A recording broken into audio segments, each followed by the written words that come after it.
One of the most interesting stories of the Sahaba, in my estimation, is all relative obviously, some people find different things interesting.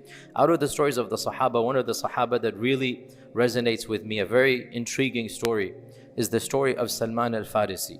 Now obviously most of us have heard his story. I want to just bring about certain aspects of it that I find very powerful, very intriguing.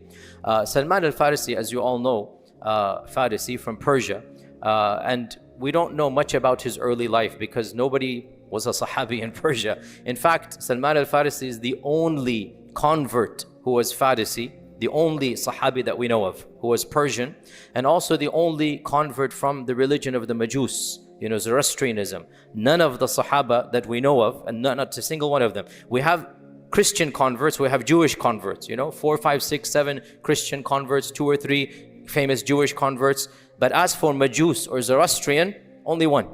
Only one companion who is from the Zoroastrianism. And of course, I don't want to go into Zoroastrianism, but it is one of the most ancient religions in the world, meaning it is around, 4,000 years old. And it is also one of the smallest. There's only 100,000 people left. That's it. Very small faith tradition left. It's very ancient and very small. And the Zoroastrians, the Arabic word Majus, it comes from what we call in English the Magi. The same thing we call in Magi, it's Majus, because the priests of the Zoroastrians, they're called Magais. And so the Arabs called the religion after their priests, the Majus.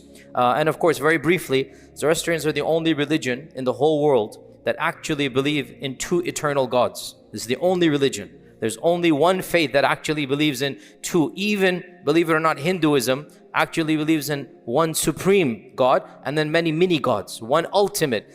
As for Zoroastrianism, they're the only faith that actually has 2 gods, the God of good, the God of light, right?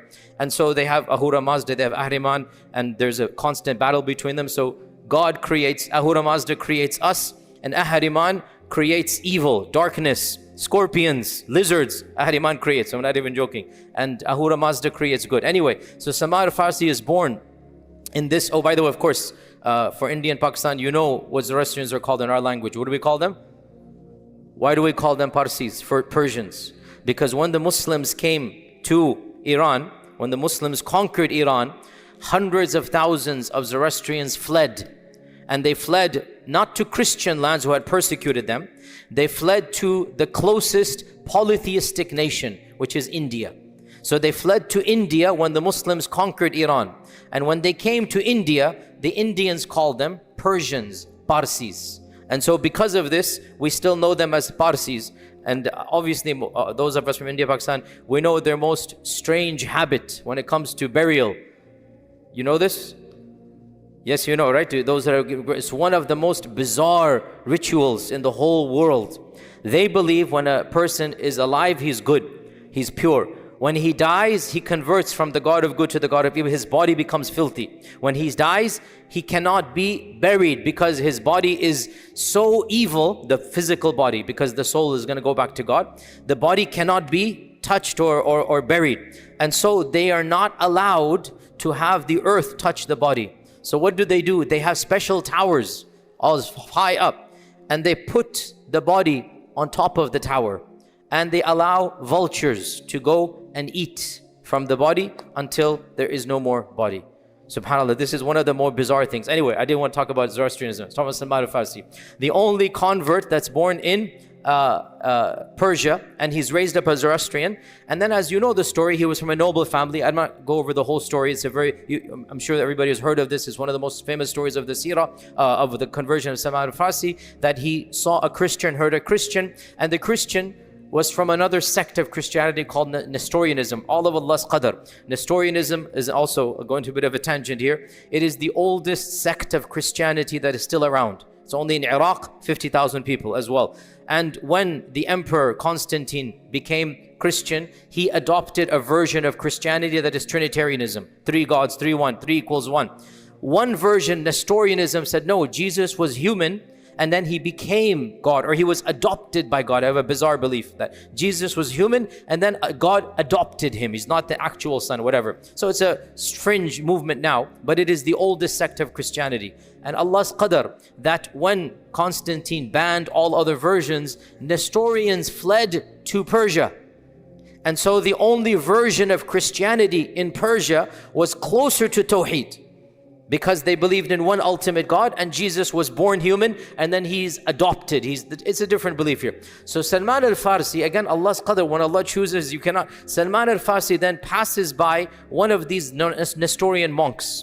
And the story, as you're all aware, he is attracted to Tawheed. He leaves the nobility of his father. He gives up his life and his wealth, and he joins, Christianity, but his father wants to kill him. And so he flees Persia, going wherever the Christians can take him. He gave up his wealth and his fame.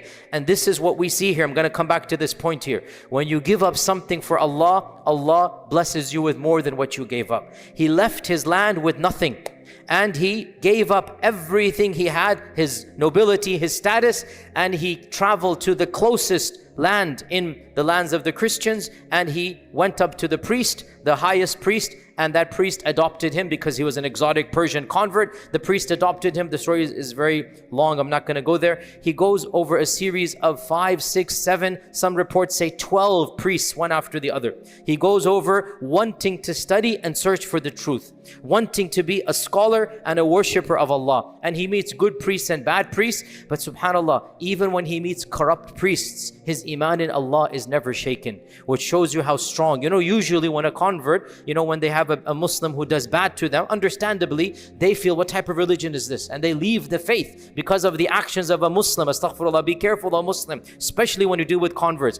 Salman Al-Farsi, the priest who adopted him, turned out to be an evil and corrupt man, but it only increased his Iman in Allah. He could understand the difference between the priest and between Allah and religion. And when he exposed the priest, the Christians admired and respected him. And so Allah blessed an outsider to become an esteemed insider, because Salman was true and Salman lived up to the ideals. And he asked one of his mentors of the Nestorians, who can I go to study with? I don't want to study this Trinitarian Christianity. I want the real teaching. So the mentor said, there's one person I know, you can go to him. And the story goes on. Every person he was with 2, 3, 4 years, when he's about to die, he sends him to one person. But subhanAllah, when you look at the map, and I did this when I was doing the longer series I did a few years ago, it's literally from Persia, he goes from city to city to city to city, and Allah's qadr, he makes his way to the borders of Arabia. Wallahi, this is all Allah's qadr. How? From where to where? Slowly but surely, every priest that sends him forward, he sends him closer to the Prophet ﷺ, not even knowing that is going there. Until the final priest that he studies with, the final priest says, I don't know anybody who is remaining upon our version of Christianity. They're all gone. But you are now at a time when the one whom our teachers told us about, when Jesus predicted, the one that we predicted is going to come, I feel he's going to come. And I will tell you the signs we know. By the way, these signs are not found in the other version of Christianity. So we know that Isa alayhi salam taught his followers certain signs, and some sects of Christianity preserved those signs. He said, I'm going to teach you 3 things. Number 1, one of the signs of this prophet, he will not accept charity. He doesn't accept charity. Number 2, he will accept a gift.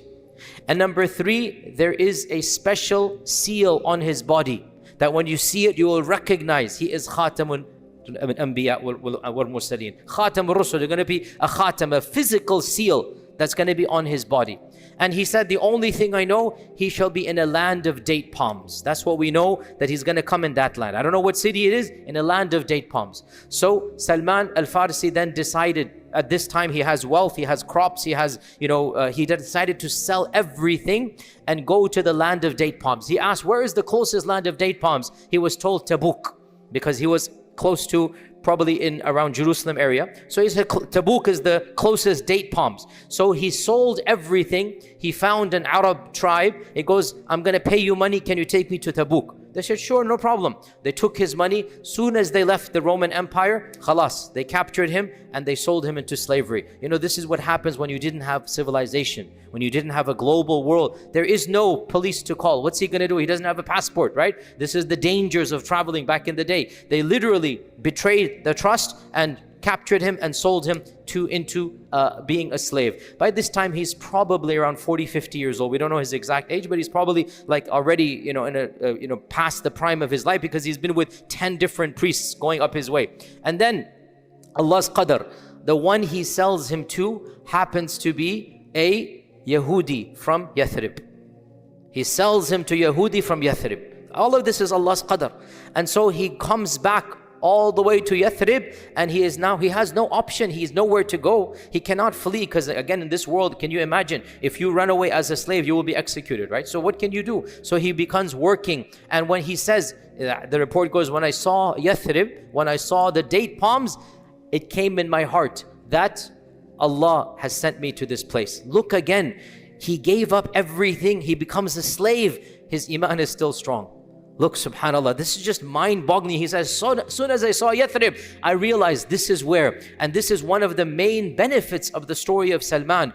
When you desire Allah's blessings, you will get Allah's blessings. When you are sincere to Allah, Allah will be sincere to you. When you put your trust in Allah, Allah will do whatever needs to be done. Even as a slave, he didn't lose his Iman in Allah. And he was hopeful, I'm going to meet the Prophet. As you know, eventually, the Prophet ﷺ came to Yathrib, and he wanted to test him as a slave. So he said that, I took some of the dates. He's the slave in the date palm, the date palms that were there. He would be harvesting the dates. He said, I took some of the dates and I presented it to the Prophet ﷺ. I said, this is sadaqah. This is charity for the poor. This is charity. And I put it in front of him. So the Prophet ﷺ said to the people around him, come, eat from the charity. And Salman said, I saw his hand did not touch a single date. So I said to myself, this is one of the three signs. Okay, then I worked more and more, because he has to work his own money. And then I presented another dates a few days later. I said, this is hadiyah. This is a gift to you. And he said to the people, come eat. And he ate as well. So Salman said, this is the second. But then he goes, how am I going to see the third? How am I going to get this seal over here? So he said, I kept on being in the company of the Prophet on every occasion to see. And once he went to the Baqi' al-Gharqad, the graveyard, and there was a burial taking place, and he was going to go inside the qabr to put the body, and he was wearing an izar. An izar is basically the ihram type of garment. He was wearing a upper and top garment. So I realized this is my opportunity.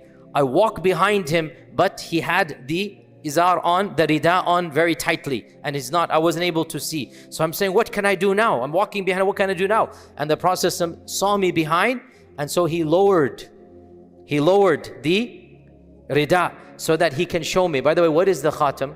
The khatam is a special outgrowth of hair that is small, like a pigeon's egg, right in the center of the back. Right in the center of the back. And they say that it is like multicolored. So it's different colors that are, not normal on most people. This is a special sign that right over here, there's just a small outgrowth of hair that is different colors, and it's shaped like a pigeon's egg. It's a physical sign. And the fact that the Prophet ﷺ lowers his garment, this is not the only time in the seerah. Multiple times, he has noticed people walk right behind him, wanting to see something. And so he himself is aware that this is a sign that some people have been told, because he did not preach this sign. He did not tell Sahaba about it. Rather, this was a sign that Musa and Isa had told their followers. And so multiple times, for example, in the Battle of Tabuk, one of the priests came from a Roman Empire, and they call him a Tanuchi. And the same thing, that he wanted to see the sign, and in the conversation, he literally stands up and walks behind the Prophet ﷺ. Nobody does that, right? Because he doesn't know what else to do. And the Prophet ﷺ realizes it, and he does the same thing to him as well, right? So Salman Al-Farsi as well, he does this. And when Salman Al-Farsi saw this, he burst into tears, and he rushed to kiss the Prophet ﷺ, and he rushed to hug him. And the Prophet ﷺ understood this man's story is not typical, because nobody knows this sign except the silsila from Jesus Christ. Nobody knows this sign except. So he says, what is your story, O Salman? Right? So by the way, every time somebody converts, we say, what is your story? We're following the sunnah, guys, okay? Don't worry about it. Because we love to hear convert stories. We love to, it makes our own Iman strong. So the Prophet himself said, what is your qissa? You must have a qissa. This is a deeper story. So Salman tells the entire story from the beginning to which I'm summarizing. And the Prophet said, come to the masjid, you will tell your story to everybody. And so he literally had Salman narrate the whole story. And so when Ustad stands up and says, why did you convert to Islam? He's following the sunnah. He wants everybody to get the story because it validates our Iman. We like to hear, what was the story of your conversion? And so Salman gives the whole story. And then the Prophet ﷺ says to him, "Oh Salman, ask your master for a price. We will help you pay it. We will help free you. Ask your master for a price." Then when he went to his master, the master says, "I don't want to sell you." But he insisted. So the master gave an exorbitant price.